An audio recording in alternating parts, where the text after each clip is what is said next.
जैसे ही मैंने आंखें खोली, मुझे अपने पास एक औरत की सांसों की आवाज सुनाई दी। उसकी सांसें हल्की, रुक रुक कर और कांपती हुई चल रही थीं। मैंने सिर घुमाया और खिड़की के बाहर से आती फीकी रोशनी में उसका चेहरा देखा। इतने अंधेरे में भी वह बेहद खूबसूरत लग रही थी, लेकिन उसके हंसली के पास पड़े बैंगनी निशान दिल दहला देने वाले थे। ये सब क्या हुआ था? बेल्ट के वार, बोतल टूटने की आवाज और एक औरत की चीखें। उसके शरीर पर मौजूद वे सारे घाव मैंने ही दिए थे। मेरा पुनर्जन्म हो गया था और मैं अपने ही नाम वाले एक दूसरे आदमी के शरीर में आ गया था। वह शराबी पत्नी को पीटने वाला और पूरी तरह निकम्मा इंसान था। मैन चेन जुइशेंग, जो कभी 100 अरब युआन का कारोबारी दिग्गज था, अब इस टूटे हुए घर का मालिक बन चुका था। एक ऐसा सड़ा हुआ शराबी जो अपनी पत्नी को पीटता था। तुम जाग गए? क्या नींद नहीं आ रही? मैं तुम्हारे लिए थोड़ी चाय डाल देती हूँ। जरूरत नहीं है, तुम सो जाओ। मैंने अपनी आवाज को जितना हो सके उतना नरम रखा, लेकिन वह डरे हुए खरगोश की तरह सहम गई। नंगे पैरों से ठंडे सीमेंट के फर्श पर चलते हुए वह दरवाजे तक गई और अनजाने में पीछे मुड़कर देखने लगी। उसने मेरी तरफ नहीं, बल्कि कोने में सो रही अपनी बेटी चेन चेन की तरफ देखा। अपनी बेटी की ओर डाली गई उसकी उस नजर और उसकी आंखों में भरे भावों ने मेरे दिल को जैसे बेरहमी से जकड़ लिया। कारोबारी दुनिया में वर्षों की चालबाजियों ने मेरे दिल को पत्थर बना दिया था। पिछले जीवन में मैंने अरबों के सौदे किए थे, कई देशों के बड़े अधिकारियों से मिला था और न जाने कितनी ऐसी औरतों के साथ रहा था जो खुद मेरे पास चली आती थीं। मुझे लगता था कि मैं दुनिया का सब कुछ देख चुका हूं, लेकिन मैंने कभी ऐसी औरत नहीं देखी थी जिसे इतनी बेरहमी से पीटा गया हो। जागने के बाद उसने सबसे पहले इस बात का ध्यान रखा कि उसे पीटने वाला आदमी जाग न जाए, और दूसरी बात, उसने यह देखी कि उसकी बेटी ठीक से सो रही है या नहीं। मैं उठकर बैठ गया और अपनी कनपटियां मलने लगा। यादें लगातार मेरे दिमाग में उमड़ने लगीं। इस शरीर का पुराना मालिक जुआरी था। जब भी वह हारता अपनी पत्नी को पीटता था। चुप रहो, तुम्हारी हिम्मत कैसे हुई मेरी किस्मत खराब करने की? एक बार उसने शू मेंग को इतना पीटा कि वह 3 दिनों तक बिस्तर से उठ नहीं पाई। फिर भी उसे उठकर उसके लिए खाना बनाना पड़ा। वह खुद कोई काम नहीं करता था। पूरा परिवार बाजार में शू मेंग के फल का ठेला लगाने से चलता था। वह हर महीने 2 या 3 हजार युआन कमाती थी, लेकिन वह आदमी सारे पैसे छीनकर जुए में हार जाता था। जब उसे पैसे चाहिए होते, तब उसे अपनी बेटी की भी परवाह नहीं रहती थी। एक बार चैन चेन को 39 डिग्री बुखार था और उसने ताश की मेज पर फोन उठाकर कहा, मैं जुआ खेल रहा हूं, जब वह मर जाए तो मुझे बता देना। फिर कल वह दोबारा हार गया था। कोई बात नहीं, तुम्हारे लिए शू मेंग की क्या कीमत है? अपनी कीमत बताओ। शू मेंग की कितनी कीमत हो सकती है? क्यों नहीं हो सकती? वह खूबसूरत है। यकीन नहीं होता? कल आकर खुद देख लेना, मैं तुम्हें दिखा दूंगा। आज वे लोग माल देखने आने वाले थे। मैंने आंखें बंद की और गहरी सांस ली। तभी शूमेंग चाय का कप लेकर आई। इसी दौरान चेन चेन नींद में बेचैनी से सिसकने लगी। मैंने मच्छरदानी उठाई और चाय का कप ले लिया। अंदर आ जाओ, वरना मच्छर घुसकर बच्ची को काटेंगे। शूमेंग ने अविश्वास से मेरी तरफ देखा। उसे यकीन ही नहीं हो रहा था कि जो आदमी हमेशा उसे पीटता और गालियां देता था, वह ऐसी बात कह सकता है। वह चेन चेन को सुलाने के लिए बिस्तर पर आ गई और मेरी तरफ पीठ करके लेट गई। उसका शरीर हल्का सा तना हुआ था। घृणा और क्रोध की तेज लहर मेरे सिर तक चढ़ गई। उसके बाद मेरे में उससे भी अधिक तीखा और असहनीय दर्द उठा। जब वे बटन खोल रही थी, मैंने उसका हाथ पकड़ लिया। शू मेंग। मैंने पहली बार गंभीरता से उसका नाम लेते हुए उसकी आंखों में देखा। मेरी बात ध्यान से सुनो। अब तुम्हें यह सब करने की कोई जरूरत नहीं है। उसका पूरा शरीर बुरी तरह कांप उठा। मितली और गुस्से की एक तेज लहर मेरे सिर तक चढ़ गई।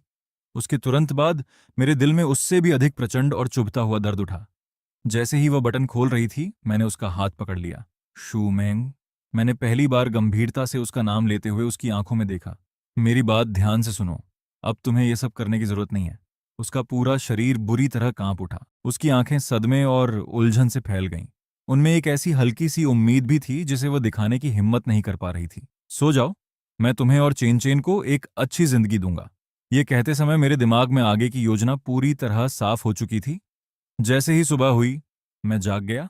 ये मेरी आदत नहीं थी, बल्कि सब कुछ तुरंत बदल देने की बेचैनी मेरे सीने में जल रही थी और मुझे सोने नहीं दे रही थी। शूमेंग बेहद हल्के कदमों से चेन चेन को नीचे उतार रही थी। मुझे जागा हुआ देखकर वह घबरा गई। माफ करना, मैंने उठकर बैठते हुए कहा। तुमने मुझे नहीं जगाया, मैं खुद ही जाग गया था। आज मैं चेन चेन को स्कूल छोड़ दूंगा और फिर तुम्हारे साथ ठेले पर चलूंगा। आजकल कारोबार अच्छा नहीं चल रहा है। मैं जानता था कि उसे लगा मैं फिर से पैसे मांगना चाहता हूं। डर अब उसकी आदत बन चुका था, लेकिन इस बार मैंने कोई सफाई नहीं दी। मैं उठकर रसोई में चला गया। फ्रिज में केवल कुछ अंडे और एक कटोरी बचा हुआ चावल था। उसकी खाली हालत देखकर दिल टूट रहा था। जब मैं सुनहरे और खुशबूदार अंडे वाले तले हुए चावल की 2 प्लेटें लेकर बाहर आया, तो शू मेंग और चेन चेन एक तरफ खड़ी मुझे ऐसे देख रही थीं जैसे कोई समझ से बाहर चमत्कार देख लिया हो। चेन चेन ने अपना छोटा सा चेहरा ऊपर उठाया और कहा, माँ पापा खाना बना सकते हैं। शू मेंग ने कोई जवाब नहीं दिया। वह केवल उलझे हुए भावों से मुझे देखती रही। बाजार शोर और अफरा तफरी से भरा था। मैं शू मेंग के फलों के ठेले के सामने खड़ा हल्का सा माथा सिकोड़ रहा था। ठेला बहुत साधारण था। उस पर केवल एक ही किस्म के सेब बेतरतीब ढंग से रखे थे और फटे हुए गत्ते पर टेढ़े मेढ़े अक्षरों में प्रति जिन 3.8 युआन लिखा था। बगल वाली सब्जी बेचने वाली चिल्लाई, अरे वाह, आज जोईशेंग मदद करने आया है। वह हर कुछ कदम पर पीछे मुड़कर देखते हुए चली गई। मैं नीचे बैठा उन पतली लाल प्लास्टिक की थैलियों में से एक उठाई और हाथ में उसका वजन महसूस किया। फिर मैंने आसपास तेजी से गुजरती भीड़ को देखा, जो हर ठेले को नजरअंदाज कर रही थी। मांग को तुरंत भड़काने की एक योजना मेरे दिमाग में साफ हो गई। मैंने फेंके हुए डिब्बे से सख्त गत्ते का एक टुकड़ा उठाया, जमीन पर पड़ा मार्कर लिया और उस पर 2 बड़ी पंक्तियां लिख दी। इसके बाद मैंने बिना झिझके 3.8 युआन वाला बोर्ड फाड़ दिया और नया बोर्ड सबसे दिखाई देने वाली जगह पर रख दिया। बगल वाली आंटी झुककर उसे देखने लगी और हैरानी से चिल्लाई, एक थैला 20 युआन, जितना चाहो खुद भरो। चान जुइशेंग, क्या शराब पीकर तुम्हारा दिमाग खराब हो गया है? इस तरह तो तुम्हारे कपड़े तक बिक जाएंगे। मैं धीरे धीरे खड़ा हुआ और मुस्कुराकर उनकी तरफ देखा। आंटी, हिसाब किताब केवल लागत के आधार पर नहीं किया जाता। मुझे सेब के इस एक थैले से मुनाफा नहीं चाहिए। मैं कम से कम समय में पूरा माल बेचकर नकदी का प्रवाह शुरू करना और इस ठप पड़े ठेले में दोबारा जान डालना चाहता हूँ। नए बोर्ड ने जल्दी ही अपना असर दिखाना शुरू कर दिया। एक अधेड़ आदमी पास आया। मालिक, क्या सच में 20 युआन में एक थैला मिलेगा और हम उसे खुद भर सकते हैं? सेब खट्टे तो नहीं है? मैंने सहजता से एक सेब उठाया, कुशलता से उसका एक टुकड़ा काटा और उसकी तरफ बढ़ा दिया। छक कर देखिए, मीठा है या नहीं, ये आप खुद बताइए। उसने सेब छका, बिना कुछ कहे एक थैला उठाया और पागलों की तरह उसमें सेब भरने लगा। उसने थैला लगभग फाड़ ही दिया था। मैं हंसा और बोला, जब तक आप थैला उठा सकते हैं सारे सेब आपके हैं। यह वाक्य जैसे किसी बांध का दरवाजा खोल गया। चारों तरफ से भीड़ उमड़ पड़ी। 20 युआन कोई बड़ी रकम नहीं थी, लेकिन जितना चाहो खुद भरो, इन शब्दों ने इंसानी स्वभाव की सबसे मूल लालसा को तुरंत जगा दिया। बगल वाली आंटी की मुस्कान चेहरे पर ही जम गई। वह मुंह खोले की तरह सेब भरती भीड़ और तेजी से घटते सेबों के ढेर को देखती रही। उनका लोहे का बाट जमीन पर गिर गया और उन्हें पता तक नहीं चला। अपना काम खत्म करके शूमेंग चिंता में वापस आ रही थी। दूर से अपने ठेले को भीड़ में डूबा देखकर उसका चेहरा डर से सफेद पड़ गया। उसे लगा कि मैंने फिर कोई मुसीबत खड़ी कर दी। वे घबराकर भीड़ को धकेलती हुई अंदर आई, लेकिन सामने का नजारा देखकर स्तब्ध रह गई। उसने देखा कि मैं ठेले के पीछे स्थिर खड़ा था। न मैं किसी के सामने झुक रहा था, न गुस्सा कर रहा था। बस शांत रहकर पैसे ले रहा था और थैलियां दे रहा था, जबकि आसपास के लोग पागलों की तरह सेब लूटने में लगे थे। वे सेब जो पहले पूरे दिन में मुश्किल से बिकते थे, उसकी आंखों के सामने गायब होते जा रहे थे। जब उसने एक थैला 20 युआन, जितना चाहो खुद भरो वाला बोर्ड देखा, तो उसका चेहरा सफेद पड़ गया। क्या तुम पागल हो गए हो? 20 युआन में जितना चाहें उतना भरेंगे तो हमारा सब कुछ डूब जाएगा। उन्हें जितना भरना है भरने दो, फिर भी हमें मुनाफा होगा। देखो, उन्हें लग रहा है कि उन्हें बहुत बड़ा फायदा मिल रहा है, इसलिए वे खुद दौड़कर हमें पैसे दे रहे हैं। वह स्तब्ध होकर लोगों की लंबी कतार देखने लगी। हमने कितना बेच लिया? लगभग 500 युआन का। 500? उसकी आंखें फैल गईं और वह मुझे किसी अजनबी की तरह देखने लगी। सेब लगभग खत्म हो चुके थे, लेकिन पीछे अभी भी लंबी कतार थी। मैंने उससे पूछा, और माल मंगाए? कतार में खड़े लोग तुरंत चिल्लाए, मालिक जल्दी और माल मंगवाओ। शू मेंग ने फौरन फोन किया और मेरे निर्देश के अनुसार एक पूरा ट्रक सेब मंगवा लिया। ली ट्रक चलाकर आया। ये नजारा देखकर वह हैरानी से जीभ छटकाने लगा। जब तक हमने हिसाब पूरा किया, ट्रक का अधिकांश माल बिक चुका था। लाओली उंगलियों पर हिसाब लगाते हुए हैरानी से बोला, हे भगवान, आज तुमने 1000 जिन से भी ज्यादा सेब बेच दिए होंगे। शू मेंग को यकीन नहीं हुआ। उसने पूछा, कुल बिक्री कितनी हुई? मैंने जवाब दिया, लगभग 4300 युआन। इतना पैसा कोई बड़ी बात नहीं है, लेकिन इस परिवार को दोबारा अपने पैरों पर खड़ा करने का यह पहला कदम है। शू मेंग स्तब्ध दिखाई दे रही थी। पहले वह पूरे महीने में भी मुश्किल से इतनी रकम कमा पाती थी। ठेला समेटने के बाद मैं उसे सामान खरीदने ले गया। मांस, मछली और पसलियां खरीदने में लगभग 300 युआन खर्च हो गए। शू मेंग के होंठ हिले, लेकिन उसने कुछ नहीं कहा। जानता था कि इतने खर्च से उसका दिल दुख रहा था, लेकिन आज हमें जश्न मनाना ही था। गली के मोड़ पर छोटी बच्ची ने मेरे दोनों हाथों में सामान देखा और खुशी से उछल पड़ी। पापा, क्या आज दावत होगी? हाँ, खट्टी मीठी मछली और मसालेदार पसलियां बनेंगी। मैं नीचे झुका और उसके छोटे से चेहरे को प्यार से सहलाया। वाह, मैं पापा से सबसे ज्यादा प्यार करती हूँ। वह खुशी से मेरे चारों ओर कूदने लगी। शूमेंग हमें देख रही थी और उसकी आंखों की कठोरता धीरे धीरे नरम हो रही थी। एक समय इस घर में केवल खामोशी और डर हुआ करता था। अब आखिरकार उसमें थोड़ी गर्माहट आ गई थी। हम तीनों बातें करते और हंसते हुए घर की ओर चल पड़े। चैन चैन लगातार चहकती रही और शूमेंग के चेहरे पर हल्की मुस्कान थी। पुनर्जन्म के बाद मैं ठीक यही दृश्य चाहता था। जब हम मोड़ वाली किराने की दुकान के पास पहुंचे तो चेन चेन ने अचानक मेरी कमीज खींची। उसकी आंखें चमक रही थीं और वह दुकान में रखे कांच के मछली घर की तरफ इशारा कर रही थी। पापा, देखो, छोटी सुनहरी मछलियां कितनी लाल और सुंदर हैं। वे केवल कुछ युआन की साधारण सुनहरी मछलियां थीं, लेकिन चेन चेन की नज़र में वे अनमोल खजाना थीं। ठीक है पापा, तुम्हारे लिए कुछ मछलियां खरीदेंगे। शू मेंग ने पीछे मुड़कर कहा। मैं पहले जाकर सब्जियां धोती हूं, तुम दोनों जल्दी वापस आ जाना। वह सामान उठाकर लगभग 10 मीटर दूर मौजूद जर्जर इमारत की तरफ तेजी से चल पड़ी। मैं चेन चेन को गोद में लेकर किराने की दुकान पर सुनहरी मछलियां चुन रहा था। तभी मेरी नजर घर के दरवाजे के आसपास घूम रहे कुछ लोगों पर पड़ी। वे दरवाजा खोलने की कोशिश कर रही शूमेंग का रास्ता रोक रहे थे। मेरा दिल धक से रह गया। शूमेंग साफ तौर पर घबरा गई थी। उसने एक कदम पीछे लिया और सतर्कता से उन्हें देखने लगी। सुनहरे बालों वाला आदमी बदमाशी से मुस्कुराया और उसके पास झुक गया। भाभी, बस तुम्हें याद दिलाने आए हैं। तुम्हारा आदमी चेन जुइशेंग कल रात ताश में हार गया था। उसने कर्ज चुकाने के लिए तुम्हें हमारे हवाले कर दिया है। अब अपने भाइयों को थोड़ा मजा करने दो। शू मेंग का शरीर ढीला पड़ गया। उसके हाथों से सारा सामान जमीन पर गिर गया। उसका चेहरा राख जैसा हो गया, मानो शरीर की सारी ताकत खत्म हो गई हो। मैं तेजी से उनकी ओर दौड़ा। शू मेंग गिरोह की तरफ पीठ कर चुकी थी और उसी दिशा में देख रही थी जहां से मैं आ रहा था। उसके चेहरे का सारा रंग उड़ चुका था और आंसू बिना आवाज के लगातार बह रहे थे। उसकी आंखें, वह मुझे देख रही थी। मैं अपनी बेटी और सुनहरी मछलियों का कटोरा लिए एक अच्छे पिता की तरह उसकी तरफ बढ़ रहा था। उसके होंठ कांपने लगे जैसे वह कुछ कहना चाहती हो। फिर मुझे उसकी आवाज सुनाई दी। चान जुइशेंग, तुमने पूरी रात और पूरा दिन यह अच्छा बनने का नाटक केवल इसलिए किया ताकि मैं खुद चलकर तुम्हारे इस जाल में फंस जाऊं। वह तेजी से झुकी, जमीन पर बिखरी अभी खरीदी हुई सब्जियां उठाईं और पूरी ताकत से मेरी तरफ फेंक दी। मैं तुमसे नफरत करती हूँ। मुझे तलाक चाहिए। सब्जियां मुझसे टकराकर जमीन पर बिखर गईं। चेन चेन डर गई और जोर जोर से रोने लगी। माँ, पापा को मत मारो। मेरे कुछ कहने से पहले ही शूमेंग मुड़कर घर की तरफ भागी, लेकिन वह अंदर नहीं पहुंच पाई। ट्रायड नाम के आदमी ने उसकी कलाई पकड़ ली। भाभी, इतनी जल्दी जाने की क्या जरूरत है? वह मुस्कुराते हुए अपना हाथ उसकी बांह पर ऊपर की ओर फेरने लगा। तुम्हारे आदमी ने सब कुछ लिख कर दिया है। आज रात तुम हमारे साथ चलोगी? मैंने देखा कि शूमेंग पूरी तरह जम गई थी। उसके चेहरे पर पहले से भी गहरा डर उभर आया। उसी पल मेरे अंदर कुछ फट पड़ा। उसे छोड़ दो। मेरी आवाज अचानक बर्फ जैसी ठंडी हो गई। कारोबारी दुनिया में 10 वर्षों तक संघर्ष करके तराशी गई ऐसी आवाज का इन गुंडों ने पहले कभी सामना नहीं किया था। मैंने ट्रायड के चेहरे पर जोरदार थप्पड़ मारा। वह कुछ कदम पीछे लड़खड़ा गया और उसके होंठ के कोने से खून बहने लगा। वह स्तब्ध होकर अपना चेहरा पकड़ने लगा। बाकी सब भी जम गए। फिर वह दोबारा मुक्के चलाता हुआ मेरी तरफ झपटा। मैं एक कदम किनारे हुआ, उसका वार बचाया और उसके पेट पर जोरदार लात मारी। वह चीखते हुए पीछे उड़ गया और जमीन पर दर्द से तड़पने लगा। बाकी तीनों गालियां देते हुए मेरी तरफ दौड़े। मैं तेजी से आगे बढ़ा। फेंकना, जोड़ मोड़ना और घुटने से वार करना, पिछले जीवन में सीखी हर युद्ध कला मैंने इस्तेमाल की। मेरा हर वार सही जगह लगा। 1 मिनट से भी कम समय में चारों जमीन पर पड़े थे। मेरे पीछे चेन चेन अपनी छोटी मुट्ठी ऊपर उठाकर चिल्लाई, पापा, बुरे लोगों को मारो। वाह! शूमेंग ने कोई आवाज नहीं निकाली।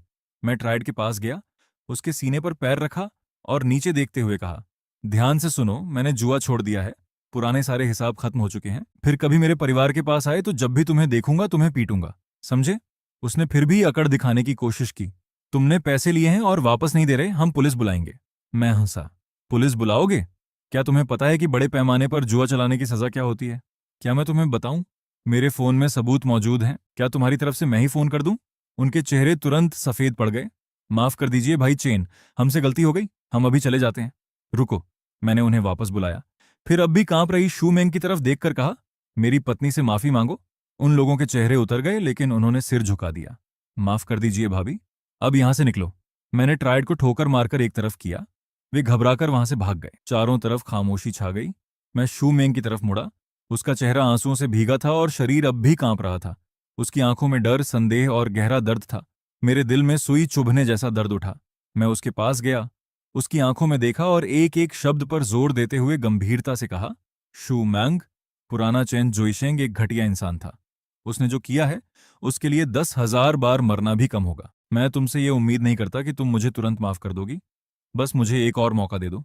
मैं अपनी जान की कसम खाता हूं, आज के बाद अगर मैंने तुम्हें और चेन चेन को जरा सा भी दुख पहुंचने दिया तो मेरी मौत बेहद भयानक हो। शूमेंग मुझे देखती रही और उसकी आंखों से बड़े बड़े आंसू बहते रहे। उसके होंठ हिले। आखिरकार वह रोते हुए चिल्लाई, चैन जोइशेंग, तुम कमीने हो, मैं दोबारा तुम पर विश्वास नहीं करूंगी। ये कहने के बाद वह चेन चेन को खींचकर घर के अंदर ले गई और जोर से दरवाजा बंद कर दिया। लेकिन उसने दोबारा तलाक की बात नहीं की। मेरे लिए इतना ही काफी था। मैं रसोई में गया और कुछ ही देर में खट्टी मीठी मछली और मसालेदार पसलियों की खुशबू पूरे घर में फैल गई। मैं खाने की प्लेटें लेकर शयन कक्ष के दरवाजे तक गया और दस्तक दी। खाना तैयार है। गुस्से में रहकर बच्ची को भूखा मत रखो, मैं बैठक में सो जाऊंगा। मैंने थाली नीचे रखी और मुड़कर जाने लगा। अंदर से चेन चैन की हल्की सी आवाज आई, माँ, कितनी अच्छी खुशबू आ रही है। थोड़ी देर बाद मुझे कटोरियों और खाने की छड़ियों की हल्की आवाज सुनाई दी। मैं सख्त सोफे पर लेटकर छत को देखने लगा। रास्ता लंबा था, लेकिन मंजिल की दिशा मुझे पहले कभी इतनी साफ दिखाई नहीं दी थी। मुझे उनकी रक्षा करनी थी और इस परिवार को सच में दोबारा खुशहाल बनाना था। शयनकक्ष का दरवाजा थोड़ा सा खुला। मैंने आंखें बंद कर लीं और सोने का नाटक करने लगा। कुछ सेकंड बाद दरवाजा धीरे से फिर बंद हो गया, लेकिन इस बार उसमें कुंडी नहीं लगी थी। मेरे होंठों पर हल्की मुस्कान आ गई। अगले कुछ दिनों तक मैं रोज शूमेंग के साथ ठेले पर गया। एक थैला 20 युआन, जितना चाहो खुद भरो, बाजार की पहचान बन गया। हर दिन 1,000 जिनसे ज्यादा सेब लगातार बिकने लगे।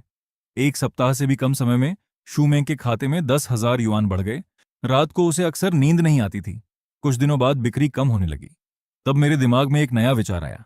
मैंने चेरी और ब्लूबेरी लाने का सुझाव दिया। उसने माथा सिकोड़कर कहा कि वह पहले भी इन्हें बेचने की कोशिश कर चुकी थी, लेकिन वे नहीं बिके। मगर इस बार तरीका अलग था। मैंने ठेले को 2 स्तरों में बांट दिया। नीचे वाले स्तर पर सेब और आड़ू 15 युआन प्रति जिन थे। ऊपर वाले स्तर पर चेरी और ब्लूबेरी 25 युआन प्रति जिन थीं।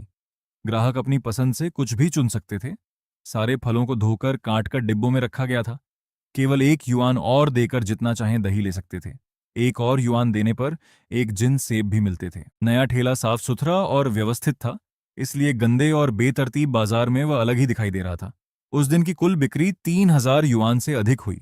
मुझे सबसे अधिक खुशी इस बात की थी कि नीचे वाले सस्ते फलों की तुलना में ऊपर वाले महंगे फल ज्यादा बिके। ठेला बंद करते समय शूमेंग खुद को रोक नहीं पाई और मुझसे इसका कारण पूछ लिया। मैंने उसकी तरफ देखकर मुस्कुराते हुए कहा, क्योंकि महंगे फलों से उन्हें लगता है कि उन्हें और भी बड़ा फायदा मिल रहा है। केवल 10 युआन अधिक देकर वे महंगे फलों में से अपनी पसंद की कोई भी चीज ले सकते हैं। आखिर कौन लालच में नहीं आएगा? कारोबार का मतलब लोगों के दिमाग को समझकर चलना है। उसने मुझे डांटते हुए कहा, तुम हमेशा इतनी चालाकी करते हो। लेकिन उसके होंठों के कोने अपने आप ऊपर उठ गए। उस सप्ताह हमने फिर 10,000 युआन कमाए। मुझे देखने वाली उसकी आंखों में धीरे धीरे फिर से रोशनी लौटने लगी। उस दिन चेन चेन को स्कूल से लेने जाते समय हमने दरवाजे पर अच्छे सूट में खड़े एक आदमी को देखा। वह शूमेंग का बड़ा भाई शूहाई था। भैया! शूमेंग खुशी से उसके पास दौड़ी। शूहाई ने मुश्किल से उसकी तरफ देखा, फिर उसकी चाकू जैसी तेज नजर मेरी तरफ घूमी। जुईशेंग, मेरे साथ सिगरेट का एक पैकेट खरीदने चलो। मैं समझ गया कि वही मुझसे अकेले बात करना चाहता था। वाहन खड़े करने वाली जगह पर पहुंचकर उसने एक BMW की तरफ इशारा किया। इस गाड़ी की कीमत 2 लाख युआन से अधिक है। कैसी लगी? बुरी नहीं है। उसने एक बैंक कार्ड निकाला और मेरे हाथ पर पटक दिया। इसमें 2 लाख युआन है। गाड़ी भी तुम्हारी होगी। कल शूमेंग को तलाक दे देना। बच्ची उसके साथ रहेगी। गाड़ी और पैसे तुम रख लेना। इसके बाद हमारे बीच सब खत्म। शू हाई की बात सुनकर मैंने सिर हिला दिया। भैया, अब मैं बदल चुका हूं। तेंदुआ अपने धब्बे नहीं बदल सकता। शू हाई का चेहरा अंधेरा पड़ गया। शू मेंग हमारी आंखों का तारा थी। देखो, तुम्हारे साथ उसकी जिंदगी कैसी हो गई।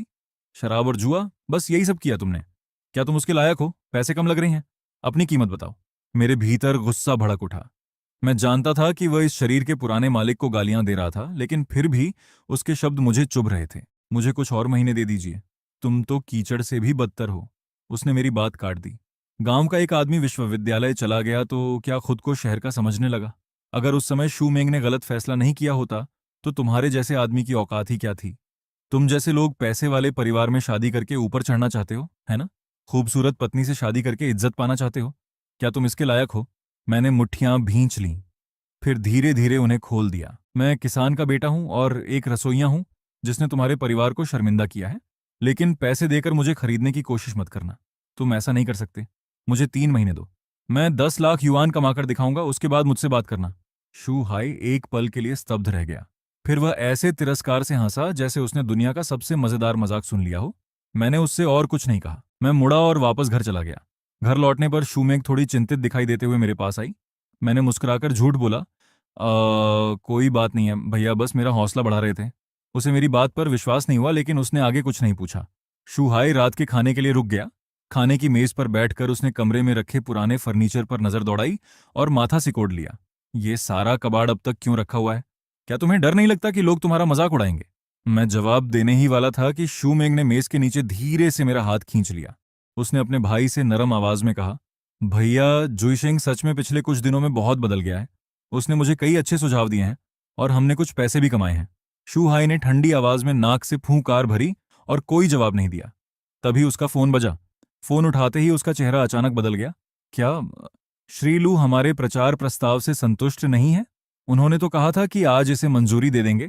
दूसरी तरफ की आवाज बहुत घबराई हुई थी, यहां तक कि मैं भी उसकी बातें हल्की सी सुन पा रहा था। श्री लू ने प्रस्ताव देखकर कहा था कि वह बहुत पुराने ढर्रे का है। शाही जीवन का आनंद और उत्कृष्ट कृतियों का संग्रह जैसी बातें अब काम नहीं करती। वे 3 घंटे बाद तुमसे खुद बात करना चाहते हैं। अगर तुम इसे दोबारा ठीक नहीं कर पाए तो इस परियोजना की योजना फीस काट ली जाएगी और तुम्हारा पद भी खतरे में पड़ जाएगा। शू हाई ने तुरंत अपना लैपटॉप निकाला और बहुत विनम्र बनकर ग्राहक से बात करने लगा। ग्राहक चाहता था कि परियोजना की छवि उच्च स्तर की हो, लेकिन दिखावटी न लगे। उसमें सांस्कृतिक गहराई भी हो और वह युवा लोगों को भी आकर्षित करे। कुछ देर सुनने के बाद मैंने उसके प्रस्ताव पर नजर डाली। उसका पूरा तरीका ही गलत था। उच्च स्तर की संपत्तियां केवल मकान नहीं बेचती, वे संपर्क, संसाधन और भविष्य की संभावनाएं बेचती हैं। मैं मुड़कर वापस रसोई में चला गया। जब और व्यंजन लेकर बाहर आया तो शूहाई वहां नहीं था। उसका लैपटॉप अभी भी खुला था और प्रस्ताव आधा अधूरा पड़ा था। शू मेंग ने चिंता से कहा, भैया फोन करने बाहर गए हैं। अगर यह ग्राहक हाथ से निकल गया तो उनकी नौकरी भी जा सकती है। मैंने सुना है कि यह संपत्ति इस साल उनकी कंपनी की सबसे महत्वपूर्ण परियोजना है। चेन चेन ने अचानक अपना छोटा सा चेहरा ऊपर उठाया। पापा, क्या आप मामा से भी ज्यादा होशियार हैं? साबित करके दिखाओ। मैं मुस्कुराया, फिर बैठकर माउस चलाया। शू हाई के अधूरे प्रस्ताव का पूरा पाठ चुना और उसे मिटा दिया। शू मेंग चिल्लाई, क्या तुम पागल हो गए हो? क्या तुमने इसे सुरक्षित नहीं किया था? सुरक्षित करने से भी कोई फायदा नहीं होता, उसका पूरा तरीका ही गलत है। मैंने आगे कुछ नहीं समझाया। मेरी उंगलियां कुंजी पटल पर चलने लगीं और कुछ ही देर में मैं पूरी तरह काम में डूब गया। मेरे हाथों के नीचे एक नया प्रस्ताव आकार लेने लगा। संपूर्ण परिस्थितियों पर आधारित संचालन व्यवस्था, संसाधन एकीकरण की रणनीति और पहचान सत्यापन प्रणाली। मैंने एक एक करके सारी चीजें तैयार कर दी। जब शू हाई वापस आया और उसने मुझे अपने कंप्यूटर पर बैठा देखा तो उसका गुस्सा पूरी तरह फट पड़ा। तुमसे किसने कहा था कि मेरे कंप्यूटर को हाथ लगाओ? वह तेजी से मेरी तरफ दौड़ा।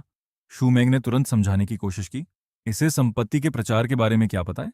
शू हाई आगे बढ़ा, लेकिन फिर अचानक रुक गया और स्क्रीन को घूरने लगा। उस पर बेहद व्यवस्थित ढंग से तैयार किया गया एक प्रचार प्रस्ताव दिखाई दे रहा था, लेकिन अगले ही पल उसकी आंखें फैल गईं। तुमने मेरी पुरानी योजना का क्या किया? उसे मिटा दिया। उसका पूरा शरीर कांप उठा। क्या तुम्हें पता भी है कि इसे तैयार करने के लिए मैंने कितनी रातें जागकर बिताई हैं? उसी समय उसका फोन बज उठा। समय सीमा पूरी हो चुकी थी। उसने स्क्रीन पर लगभग तैयार हो चुके नए प्रस्ताव को देखा और उसके चेहरे के भाव लगातार बदलने लगे। आखिरकार उसने दांत भींचकर नया प्रस्ताव भेज दिया। फिर उसने मुझे घूरते हुए कहा, अगर तुम्हारी वजह से यह सौदा हाथ से निकल गया तो मैं तुम्हें नहीं छोड़ूंगा। अभी परिणाम नहीं आया था। मैंने पानी का कप उठाकर एक घूंट लिया। 10 मिनट भी नहीं बीते थे कि उसका फोन फिर बज उठा। उसने फोन उठाया, कुछ देर दूसरी तरफ की बात सुनी और उसके होंठ हल्के से फड़कने लगे। फिर उसने फोन काट दिया। संगीत। उसने उलझे हुए भावों से मेरी तरफ देखा, अपना कंप्यूटर उठाया और बाहर की ओर चल पड़ा। मैं कंपनी जा रहा हूं, वापस आकर तुमसे निपटूंगा। मैं हल्का सा मुस्कुराया।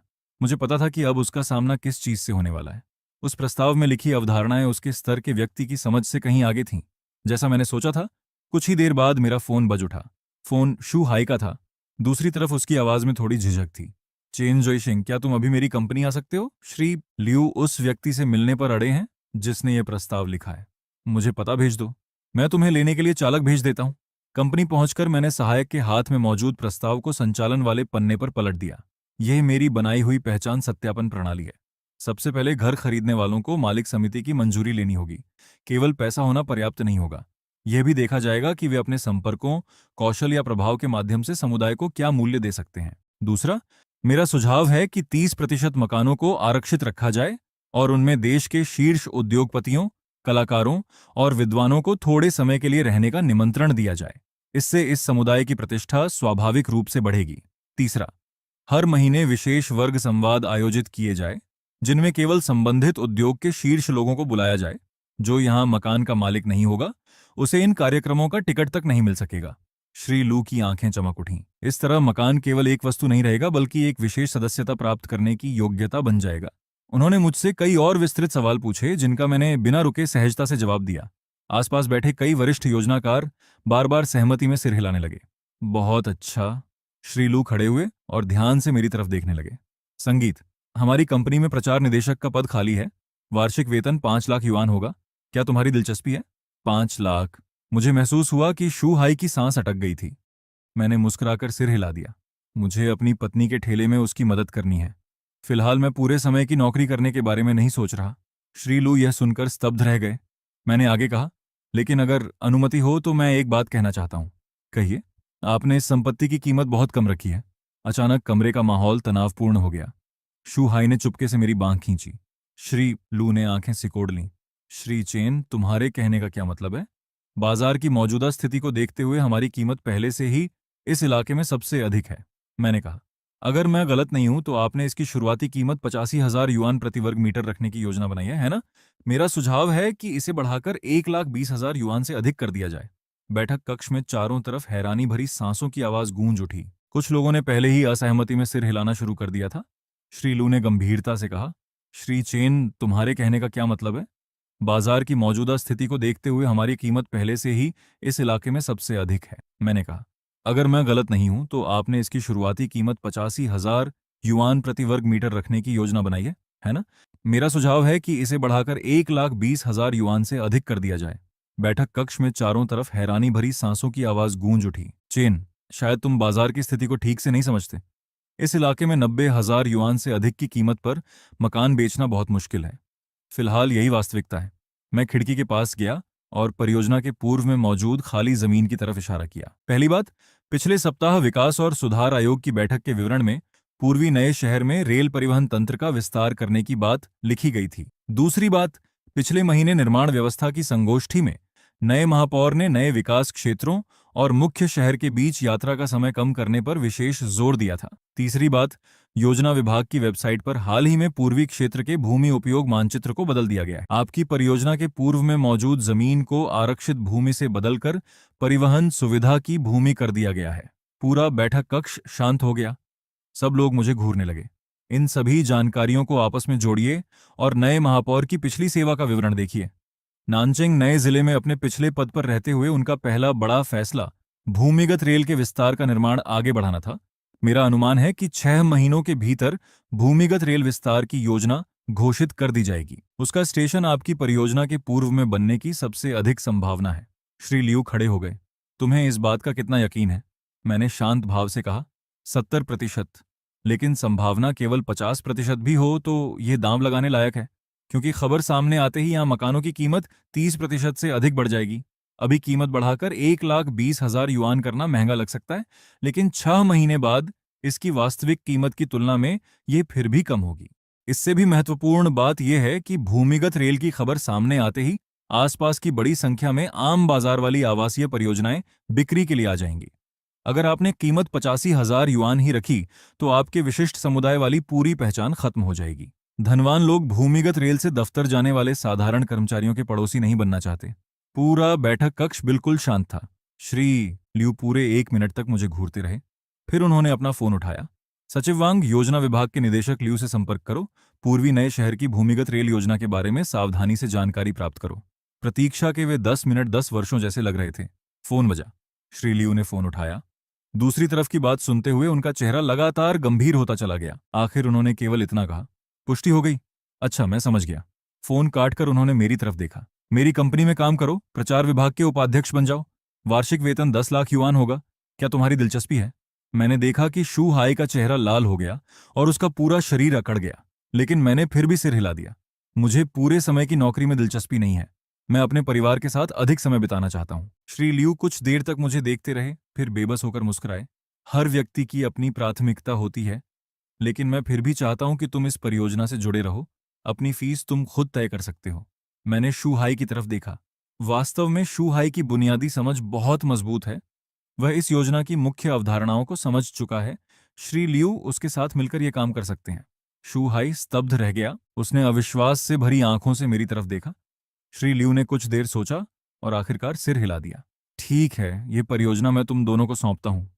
कंपनी से बाहर निकलते समय शू हाई अब भी सपने में दिखाई दे रहा था। उसने अचानक पूछा, तुमने साल के 10 लाख युआन ठुकरा दिए? क्या भूमिगत रेल वाली खबर का विश्लेषण सच में तुमने खुद किया था? मैंने कहा, सारी जानकारी सबके सामने मौजूद है। फलों के ठेले पर मेरी जरूरत है। वह कुछ सेकंड तक चुप रहा, फिर उसकी आवाज हल्की सी कांपने लगी।